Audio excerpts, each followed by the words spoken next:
بحكي لكم قصة عن إنسان مسكين. بحكي لكم قصة عن إنسان مسكين ربى يتيم وكان رابع خواته.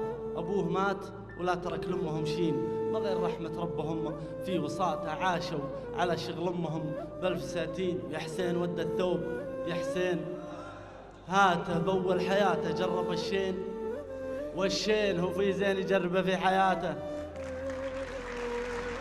بأول حياته جرب الشين، والشين ما فيه زين يجربه في حياته. الراح يلعب عيروها البزارين، وإذا رجع للبيت مو من حالاته. يسمع كلام أمه عن الفقر والدين، ويضيق فيها الكون بأربع جهاته. يعني بنت مستقبله دمعة العين، ما عاد تفرق عن حياته مماته. كبر وصار أكبر حرامي دكاكين، يسمع فقر الذيب ولا غناته.